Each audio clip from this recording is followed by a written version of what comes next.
This podcast was produced by OAR FM Dunedin with support from New Zealand On Air. The young shining cuckoo is fed by its foster parents on insects and spiders. But the korimako, or bellbird, has a much more interesting diet of nectar.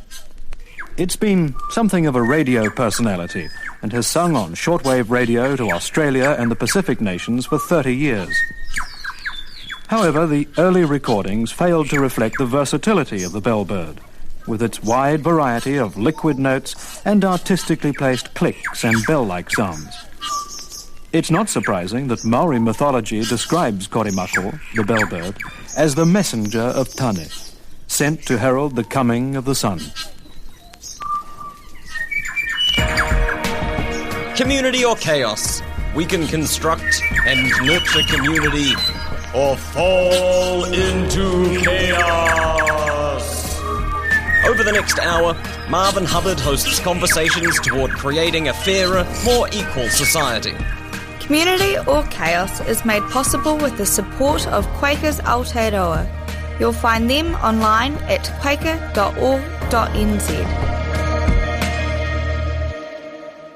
Andrew, what encouraged you to work for Dunedin Budgetary Advice?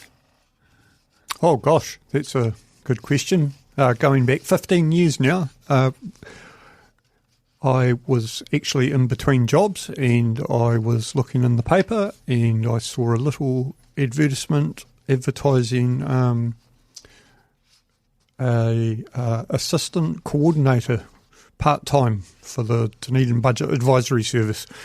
And at the time I didn't really even know what budget advisory services did. And I thought to myself, well, that sounds like a challenge, and also being someone that's interested in social justice, I put in an application, and 15 years later, here we are.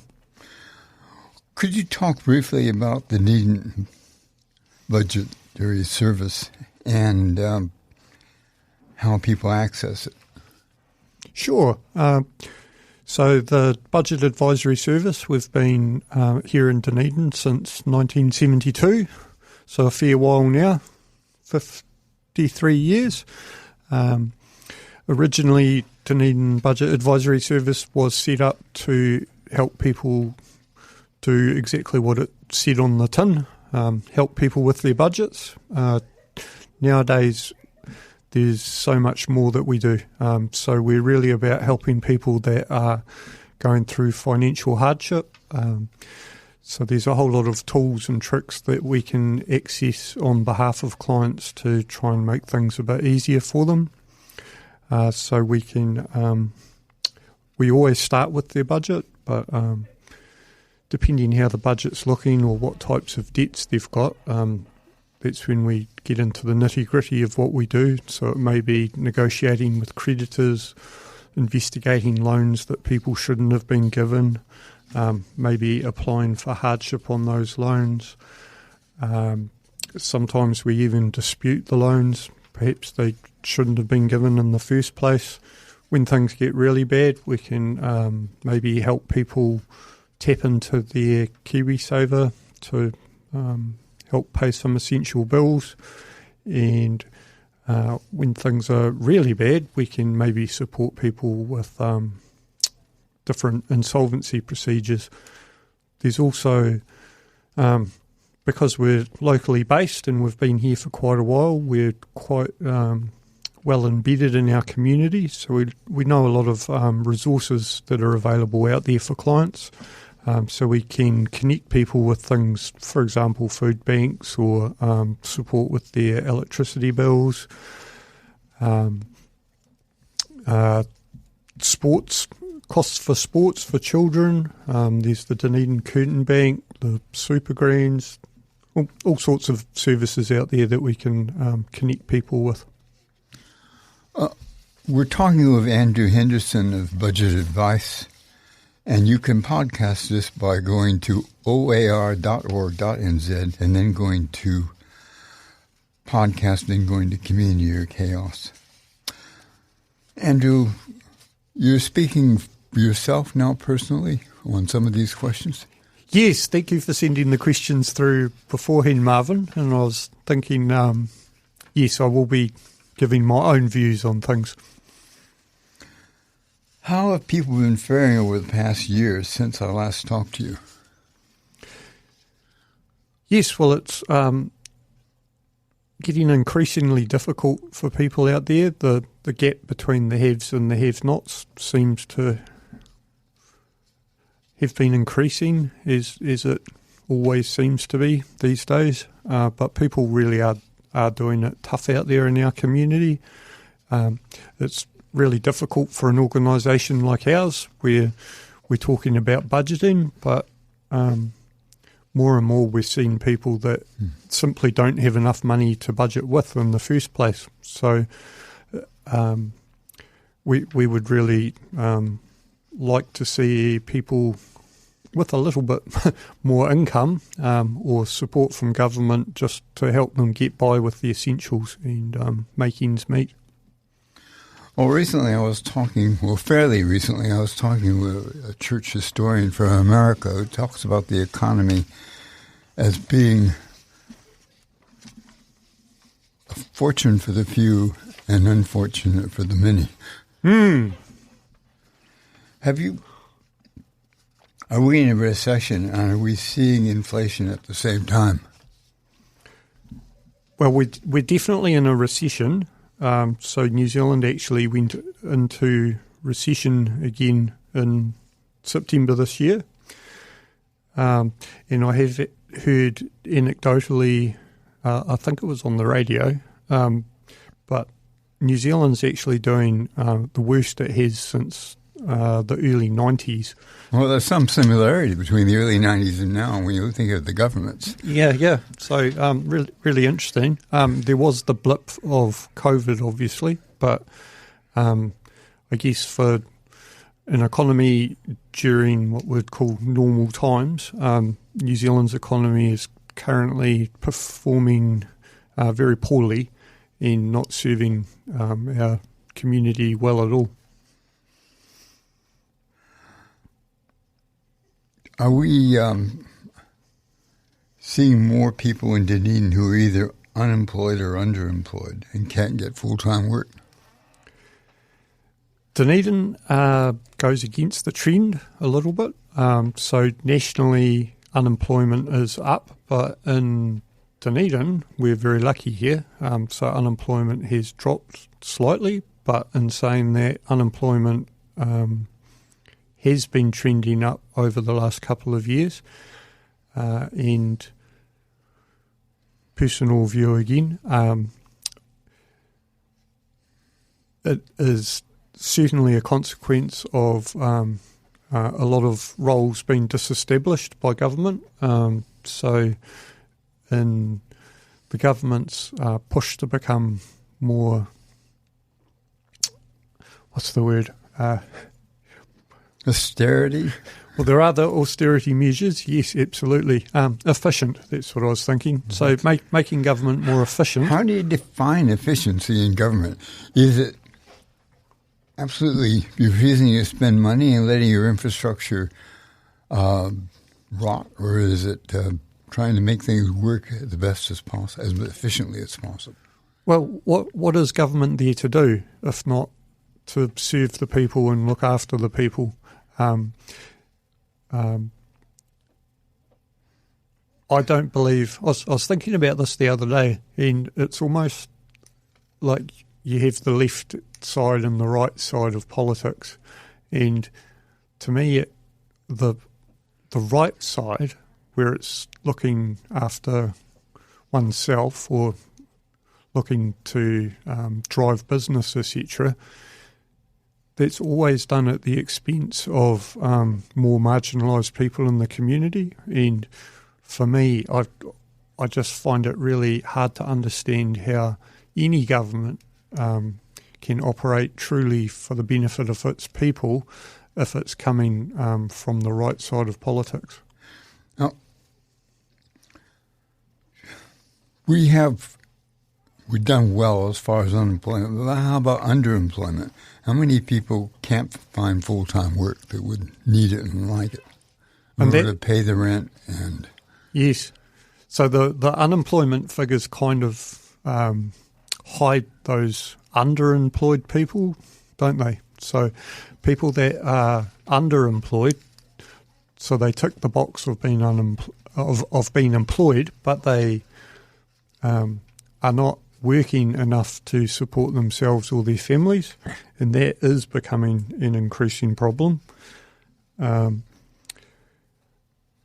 believe it nationally it has risen, and it has risen not quite as much in Dunedin, but we're seeing more and more, and this has gone on for years, but part-time jobs and contract jobs. So you're only employed during, say, the busy season over the summer, and then your job doesn't exist again. Makes it really difficult for families to manage. Now, what's changed and what's remained the same? In terms of what? In terms of people's income, in terms of ability to buy houses or find shelter. Oh, good question. I think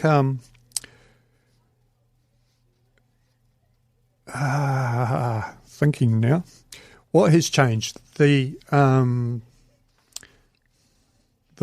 whole world, I think, has changed.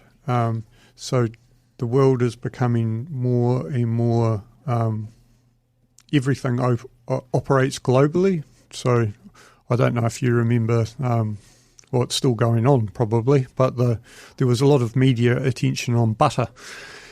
The cost of butter in New Zealand, and the cost of butter in New Zealand is explained by the fact that New Zealanders have to pay global prices for butter, even though butter is made on our doorstep. And that seems to be something that's becoming more and more common with the prices we pay for things like food. Isn't that likely to increase because the Fonterras just sold off their marketing to a foreign company?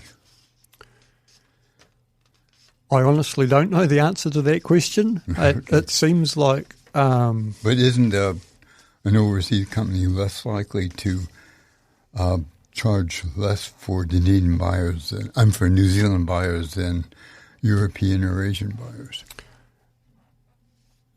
It's very unlikely, isn't it? And the other interesting thing with that deal is I believe there's a time limit on how long they've agreed to buy New Zealand milk to make the products. So when we get to the end of that period, can't remember their name. Sounds like a really foolish thing to do then. Yeah, well, there's no guarantee that they'll even buy milk from New Zealand farmers to make the household brands that we've come accustomed to. Those products may be made with milk from overseas countries, which in the long term could be a very bad deal for New Zealand dairy farmers. One of the things that I've noticed is that inflation may have flattened somewhat, but inflation for things we really need every day, like food and rent, they've still increased, haven't they? It's hard to understand, Marvin. So what I'm seeing is the cost of food's going up. The cost of is a lot of people know the rates for their home, the cost for their insurances, the cost of everything around us, all the basic essentials that we need is going up, and incomes are just not keeping up with that. Our families on the low income over the last couple of years, have they had to use food banks more in the recent years than they did in the Yes, they past? have, yes. So in the last couple of years, food bank usage has increased, and it's again, it's really sad to see, and it's something that we can't really help people with in terms of budgeting, because budgeting is about making do with the income that you receive. But people's incomes are just not enough to afford the basics anymore, which is heartbreaking. Understand the minimum income is actually not kept up with inflation. Is that true? That I can't answer, but where are we? I think it's just over $23 an hour now. But with the way rents are in the city, which for a standard house, you'd be looking at $400 to $500 per week, and someone on a minimum wage would really struggle to pay that plus their other bills. How do people who come to you for advice, how are they affected by the shortage of affordable housing or living space? And that is a really difficult problem as well. So we do work with people that are really worried about their accommodation, and they're very keen to get onto support from social housing, but government, unless someone's actually basically homeless, government is not in a position or willing to help people that just can't afford their rent. The big problem with that as well is that the basic benefits haven't kept up with rents.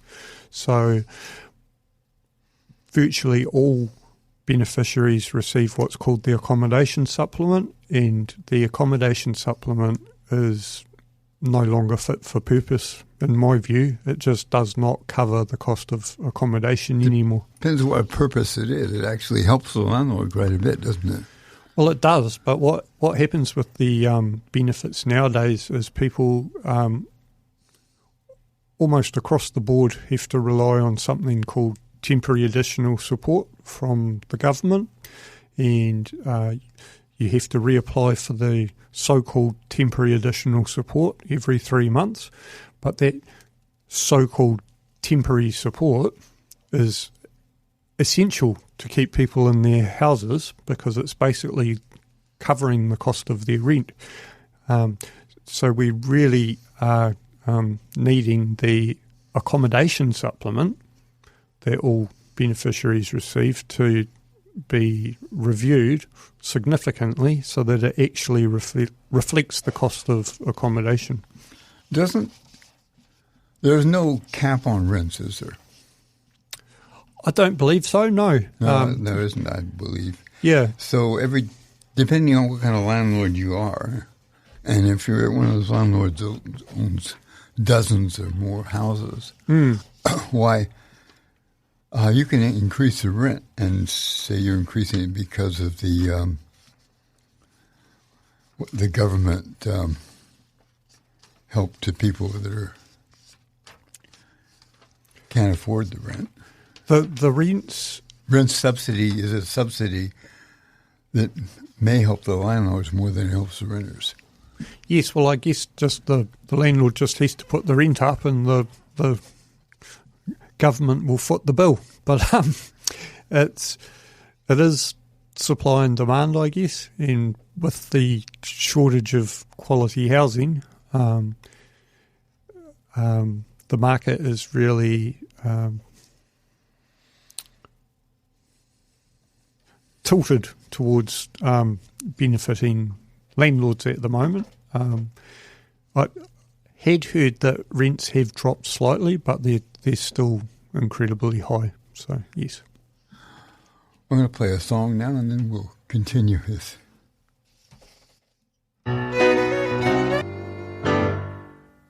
That was the Empty Pocket Blues, and we're talking with Andrew Henderson of Budget Advice. How do you feel when you hear members of government say that homeless people are homeless by choice and it's their fault? What does it mean to you when the government talks about cleaning up Auckland of homeless people or in the business district before the tourist season begins, and possibly making it illegal to sleep in the streets. For me, Marvin, that just doesn't sound like New Zealand anymore. It sounds very callous and uncaring. I don't see how someone could say that it's people's own fault that they're homeless. I'm sure there are the odd person that chooses to live on the streets, but by and large, I think it's the way society's going that's causing people to live on streets. If we look at all the changes the government's made over the last couple of years, which is directly taking money out of people's pockets or making it increasingly difficult for people to afford the basics, it just seems really callous. I don't think we should be sweeping members of our society under the carpet just because it's the tourist season. It seems unbelievable to me. I don't know if you've caught up with the news about the government's paying for Michelin to come to New Zealand to bring the Michelin stars, which is a way of recognising high-end restaurants. And it really feels like the government's catering to people that are wealthy and have a lot of disposable income and are not so concerned about people that are really doing it tough.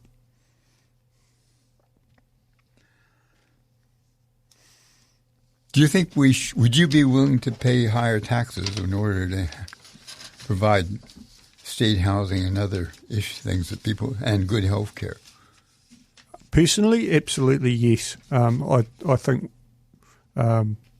we should all be paying our fair share, and I think people that earn, a good wage should be contributing back to society and looking after those who are more unfortunate. According to Inland Revenue study itself a couple of years ago, that the people on the highest incomes are paying the least. Yes. In the way of taxes. And in some ways, this government, by their taxation policies, have helped the rich more than the poor, particularly large landowners. Well, we were all given tax breaks when this government came into power, weren't we? Yeah, but who got the most tax breaks? Yes. But basically the government is getting less income from taxes. They gave everybody tax cuts. They've given landlords tax cuts. In a time when they're saying they don't have enough money, it just doesn't make sense to me.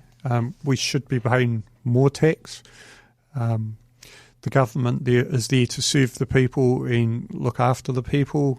So that's, with healthcare, education, all of those basics that society needs. And when we're given tax cuts, I just scratch my head. How do you manage mortgages if your income goes down because of unemployment or shorter hours of work? How are people dealing with this? That can affect both low-income people and people on middle incomes. It can affect anybody, and the big key with that question is communication. So if you are in a position where you're struggling to pay your mortgage, or you know that change is around the corner, talk to your bank immediately. The sooner you talk to your bank, the better, so that they're aware of the situation. Banks do not want to see people reneging on their mortgage, and they really don't want to see things getting to the stage of a mortgagee sale. So really important to communicate and work with your bank to come up with solutions to deal with that problem. That must have happened to a lot of people in Wellington over the last 6 months. You would think so. A lot of people been made redundant in Wellington, all to save a few dollars too, I guess, isn't it?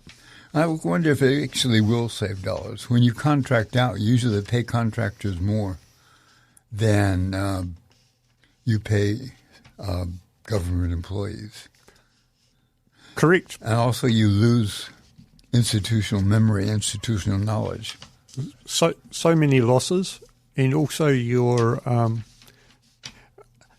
to keep the economy going, we need money going around the economy, don't we? And by taking jobs off people, it's severely limiting the money that goes through the economy, and therefore starts to affect all those small businesses as well.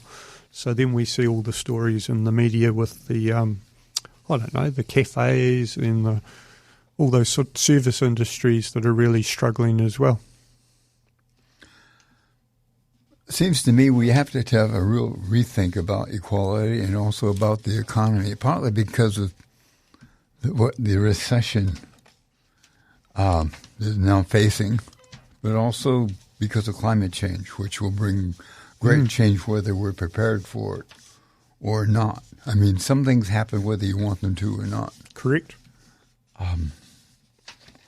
So do we need a more egalitarian tax system and a more egalitarian economy if we're going to cooperate when floods and sea level rise and other climate change feedbacks start hitting us because we haven't mitigated? Well, no, we haven't, but the world hasn't mitigated. Well, Don't even we need to think nowadays. about well, how do we? Is it time to think about the common good and think about what an economy is for? Yes, it is. And as you touch on there, Marvin, it is really important that we're looking after this planet that we all live on. And New Zealand has also been walking back some of the agreements that we've made. Trying to think, the 2030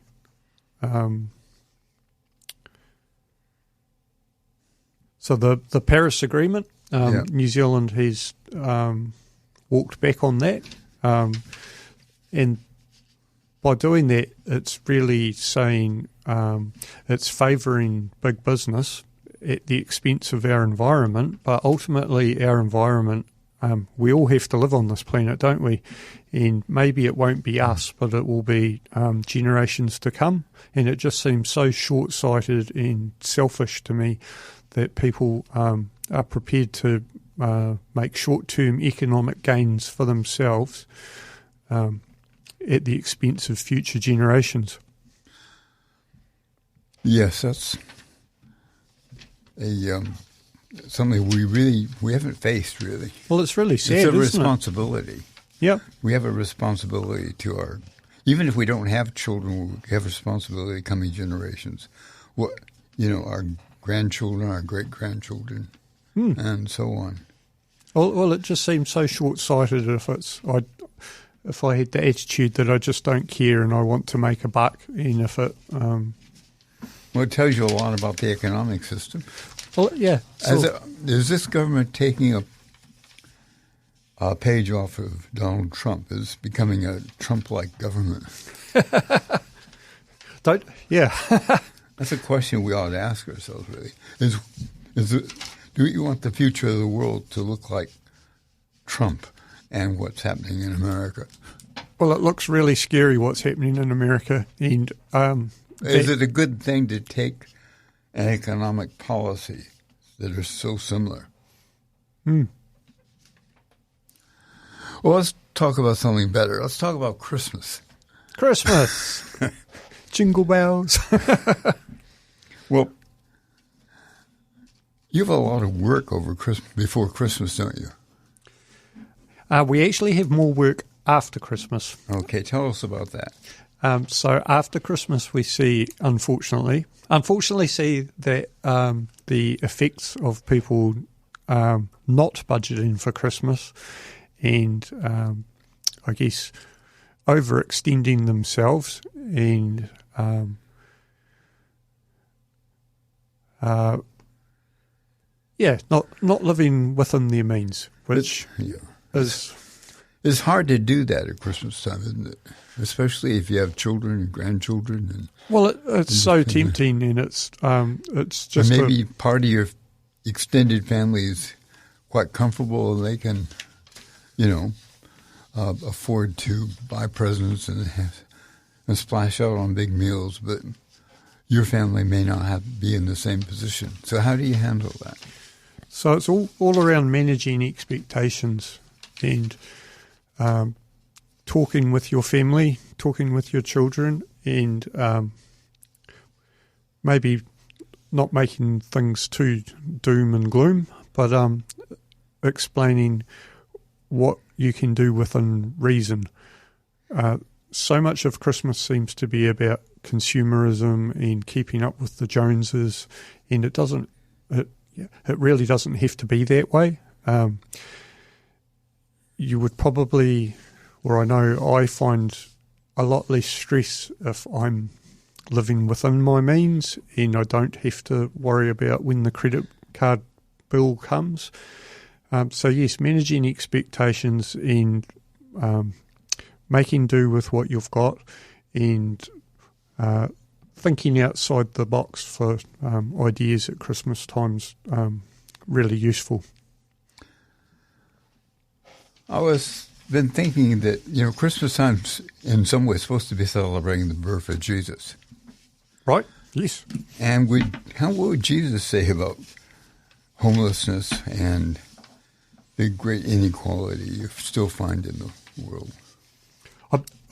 Certainly not an expert, Marvin, but I think so. Jesus was all about compassion, caring for marginalised people, and I think he would be quite sad to see what's going on in some parts of society. I think Jesus stood up for the poor and the outcast, those homeless people we were talking about before, and he certainly wouldn't want to be pushing people under the carpet or pretending they don't exist. I think he'd probably have those people front and centre, and Christmas would be all about them. Isn't that part of what Christmas should be about? Yes, well, I guess Christmas is a religious celebration and westernised. It's all about consumerism, and I guess it's a time when a lot of businesses make their money for the year. But if you get back to those core things that you were talking about, Marvin, so thinking about compassion and justice and looking on the or caring about the more unfortunate people in our society, we would probably all be better off, wouldn't we? Isn't Christmas also a time when people actually are greatly tempted to go into debt or use their credit card more than they should? Oh, yes. I mean, it's not only families and associates, but it's also you turn on the television or listen to the radio, and it's you get a lot of things about how to buy things before Christmas, why you should have this gift or that gift, and how do you deal with that yourself? I mean, how? Well, again, it's around managing expectations, and I guess just being a little bit realistic and thinking, what can I actually afford here?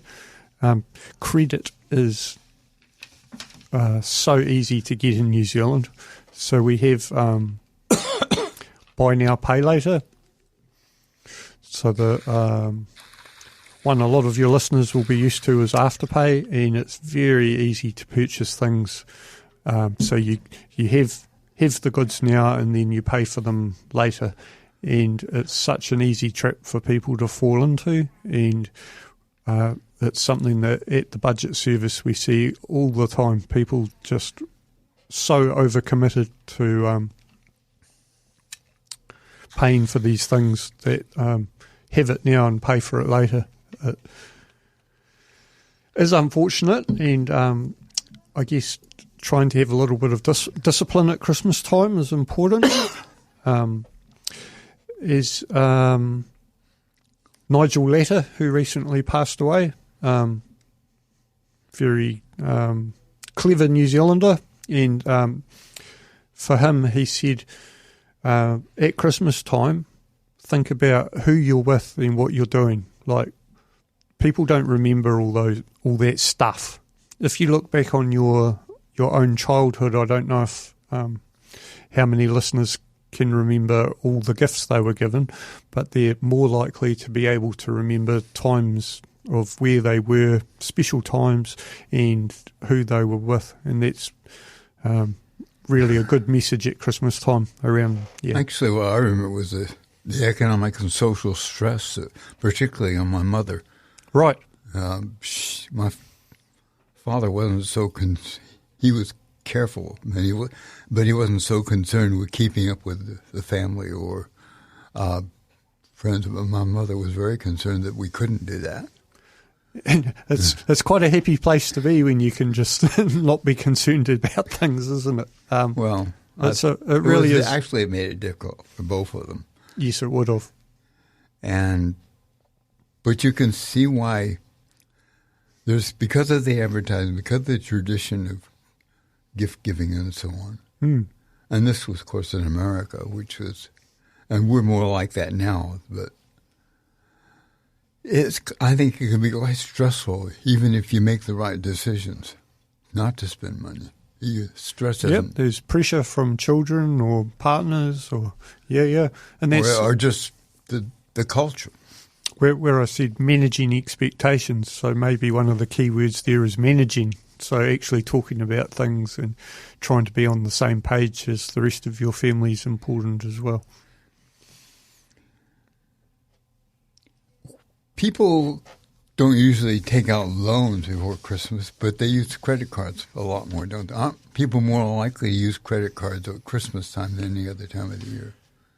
Yes, and they're also more likely to use the Afterpay that I was talking about earlier. So, what's the cost of those? I mean, what kind of interest do you pay on, say you get things on credit and you go beyond the time that you're allowed? Yeah. I know usually it's 20 or 30 days. You don't have to pay much interest on credit. But if you go well over a month, you start paying. What kind of interest will you be paying? It really depends on the cards in the companies. There's a lot of variation out there. But even if you don't go, so even if you're paying the minimum balance, though, you still get caught up in starting to pay interest. So the less you can put on credit cards, the better. A little thing to keep in mind with credit cards is when you get the bill, can you pay it in full? And if you can't, that means your credit card it needs to be managed. It may not mean that it's getting away on you, but it could be a warning sign that if I can't pay the full balance before it's due. Can you get as high as 20%? Easily. What kind of range can you look at when you're in credit?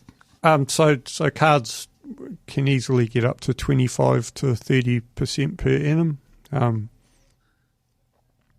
Some of the non-bank cards, so finance companies also issue credit cards, which tend to be a bit more expensive than the credit cards that the banks provide.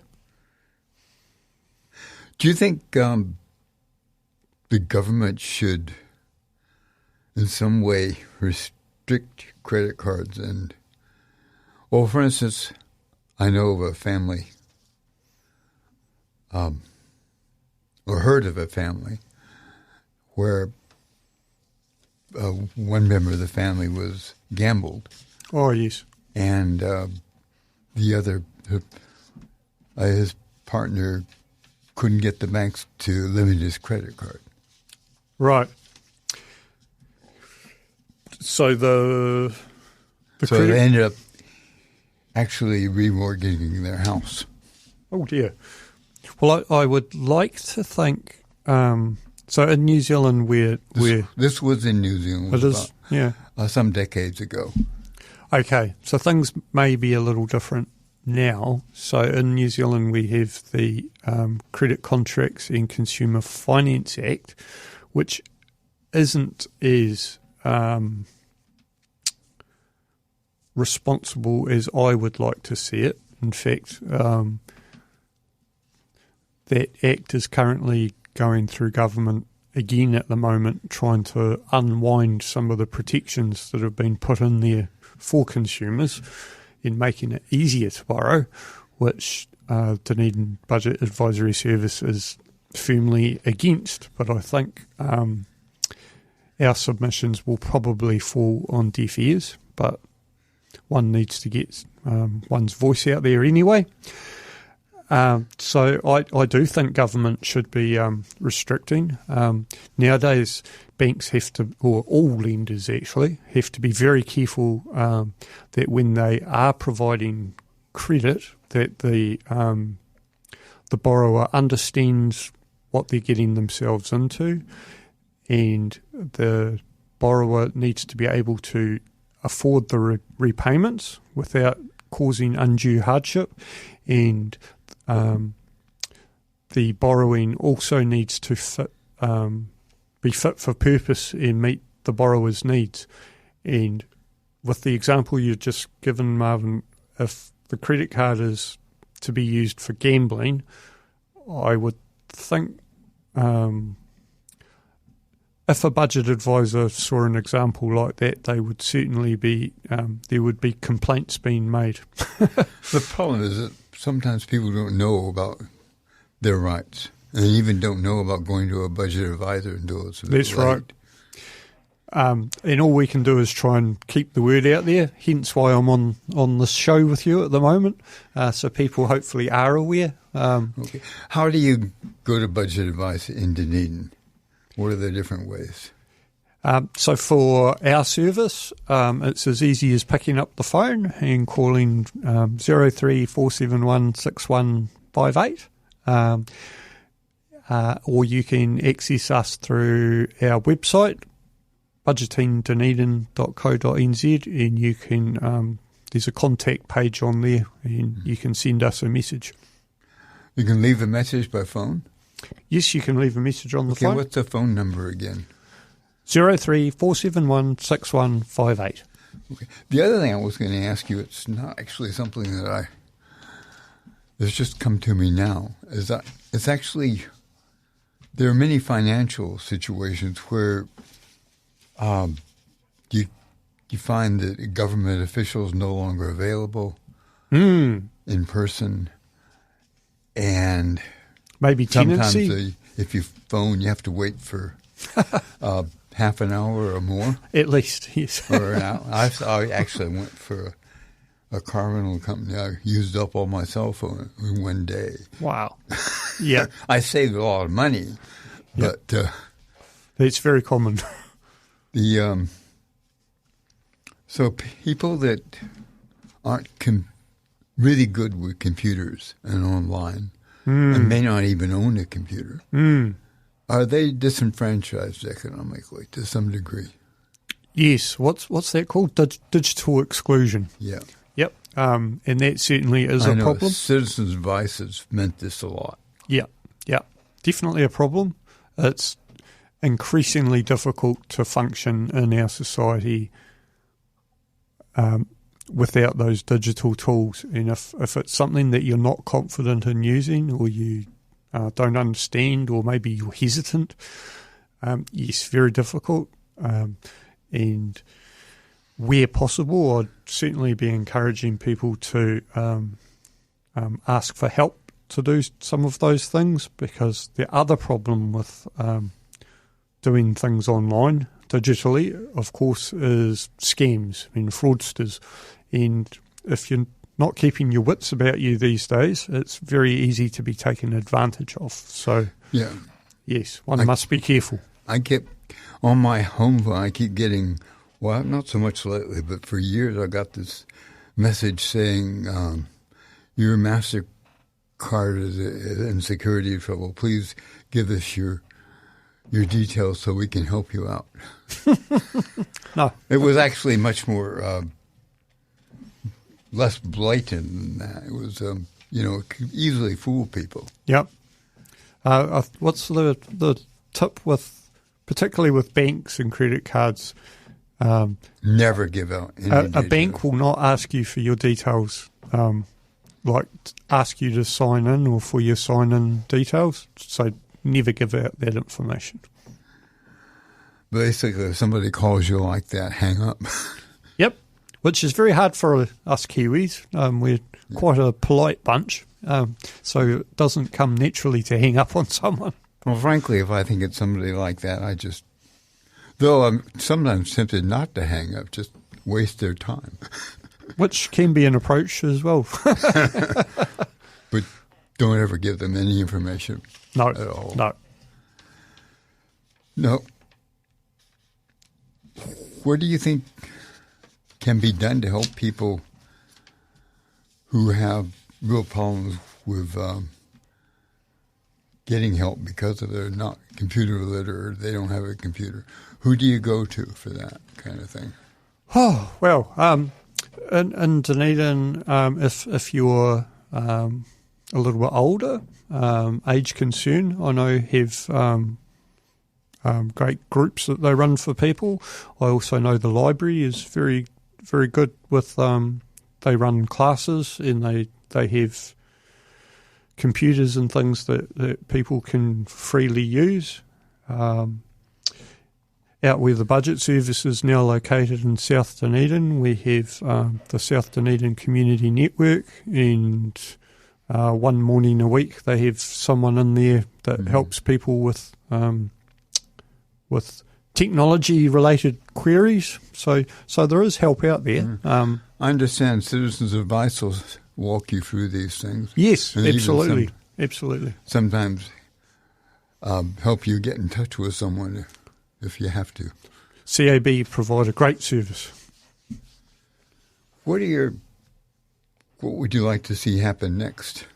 Oh, personally? What do you think the government should be governing for the common good? Yes, I do. How do you understand the common good?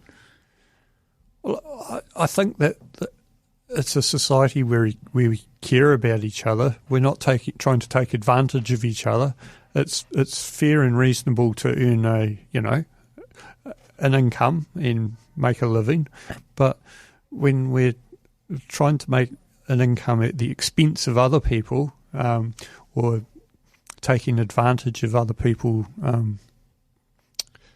that doesn't sit comfortably with me. So a society where we're more inclusive in thinking about each other and thinking how we can do things together for the common good, rather than where the main focus is on ourselves and maybe how I can take advantage of other people. Should governments is what legitimizes government? Is it governing for the common good? Is that what legitimizes government? Or it gives them the right to govern?